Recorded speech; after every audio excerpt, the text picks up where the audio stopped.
Hi guys, good morning. We are picking up with the tale of Despereaux, chapter 10, which is called Good Reasons. The entire mouse community, as instructed by the most very honored head mouse, had gathered behind the wall of the castle ballroom. The members of the mouse council sat atop 3 bricks piled high, and spread out before them was every mouse, old and young, foolish and wise, who lived in the castle. They were all waiting for Despereaux. "Make way," said Furlough. "Here he is. I've got him. Make way." Furlough pushed through the crowd of mice. Despereaux clung to his brother's tail. "There he is," the mice whispered. "There he is. He's so small. They say he was born with his eyes open."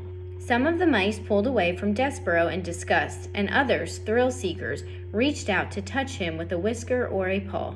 The princess put a finger on him. "They say he sat at the foot of the king." "It is simply not done," came the distinctive voice of Despereaux's Aunt Florence. Make way, shouted Furlough. "I have him right here. I have Despereaux Tilling, who has been called to sit with the Mouse Council." He led Despereaux to the front of the room. "Honored members of the Mouse Council," shouted Furlough, "I have brought you Despereaux Tilling, as you requested, to sit with you." He looked over his shoulder at Despereaux. "Let go of me," Furlough said. Despereaux dropped Furlough's tail. He looked up at the members of the Mouse Council. His father met his gaze and then shook his head and looked away. Despereaux turned and faced the sea of mice. "To the dungeon!" a voice cried out. "Straight to the dungeon with him!" Despereaux's head, which had been full of such delightful phrases as "happily ever after" and "lovely ears" and "I honor you," suddenly cleared.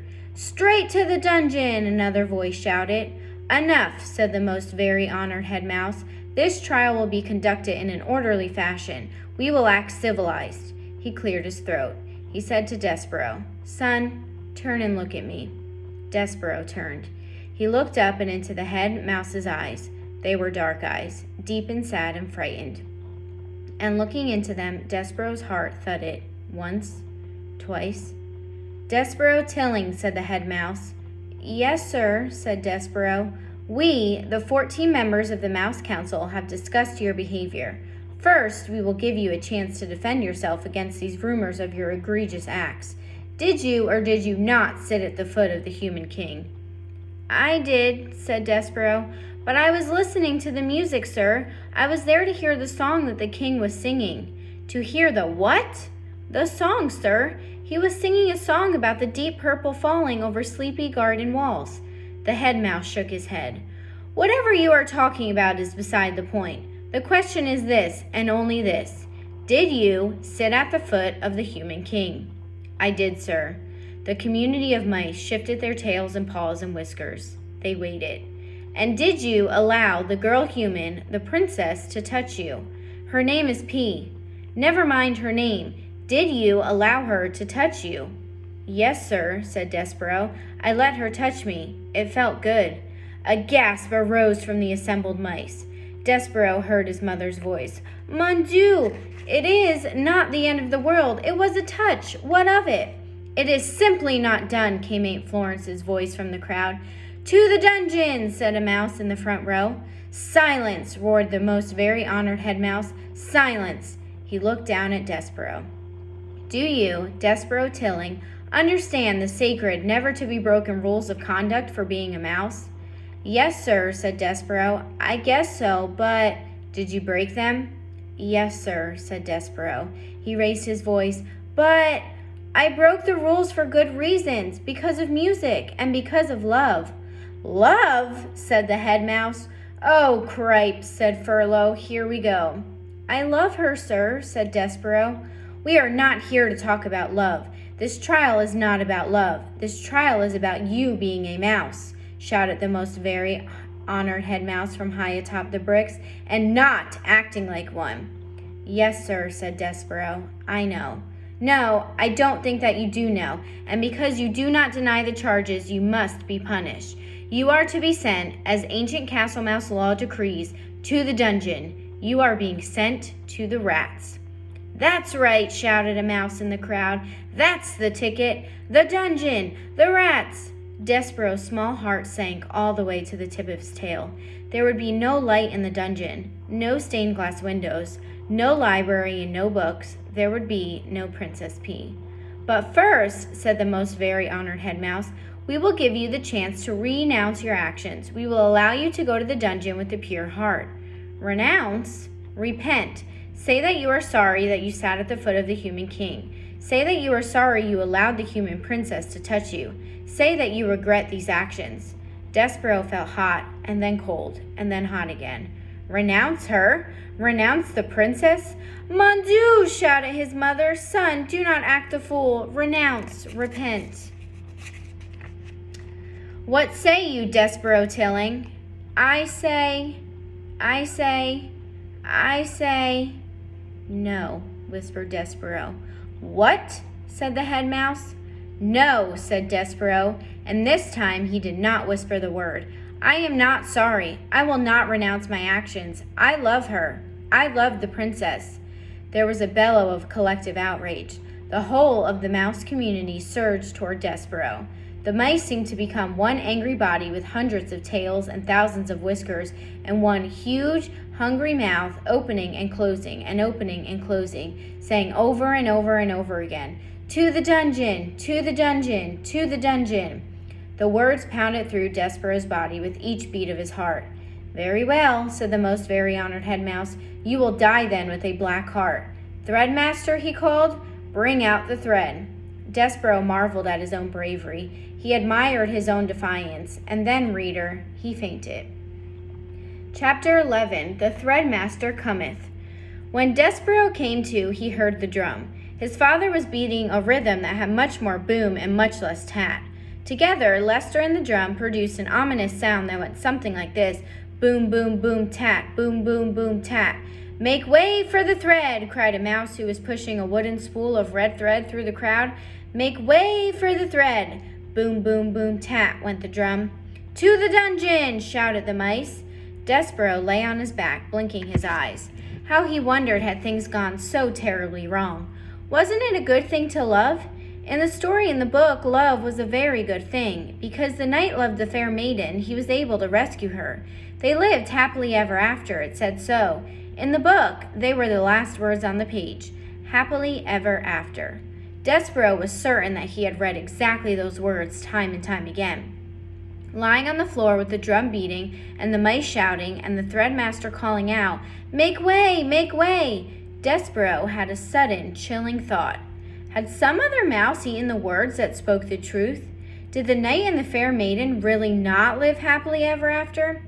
Reader, do you believe that there is such a thing as happily ever after? Or, like Despereaux, have you too begun to question the possibility of happy endings? Happily ever after, whispered Despereaux. Happily ever after, he said again as the spool of thread came to stop beside him. The thread, the thread, the thread, murmured the mice. I'm sorry, said the mouse behind the spool, but I have to ask you to stand up. I have to do my job. Despereaux got slowly to his feet. On your hind legs, please, said the threadmaster. It's the rules. Despereaux stood on his hind legs. Thank you, said the mouse. I appreciate it.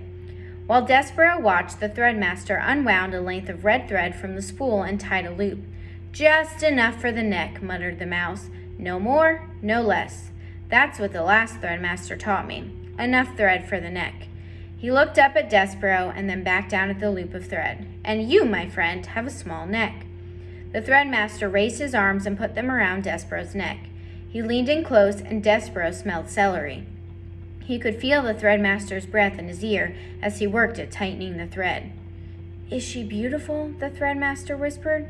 What? Said Despereaux. Shh! Is the princess beautiful? The Princess P? There's the picture. Underneath it says, just enough for the neck, muttered the mouse. No more, no less. Yes, she is lovely beyond all imagining, said Despereaux. Just right, the threadmaster said. He drew back. He nodded his head. A lovely princess just so, like a fairy tale. And you love her as a knight loves a maiden. You love her with a courtly love, a love that is based on bravery and courtesy and honor and devotion, just so. How do you know that? Despereaux said. How do you know about fairy tales? Shh. The mouse leaned in close, and Despereaux smelled celery again, green and alive. "Be brave, friend," whispered the threadmaster. "Be brave for the princess." And then he stepped back and turned and shouted, "Fellow mice, the thread has been tied. The thread has been knotted." A roar of approval went up from the crowd. Despereaux squared his shoulders. He had made a decision. He would do as the threadmaster had suggested. He would be brave for the princess, even if, reader, could it be true? There was no such thing as happily ever after. Chapter 12, Adieu. The sound of the drum changed again. The final tat disappeared, and it became nothing but boom. Boom, boom, boom, boom, boom, boom. Lester used only his tail, bringing it down with great force and seriousness upon the drum. The threadmaster retreated. The room full of mice fell silent, expectant, waiting. And as Despereaux stood before them with the red thread around his neck and the 14 members of the Mouse Council perched on the bricks above him, 2 burly mice came forward. Black pieces of cloth covered their heads. There were slits for their eyes. "We," said the bigger of the 2 mice, "will escort you to the dungeon."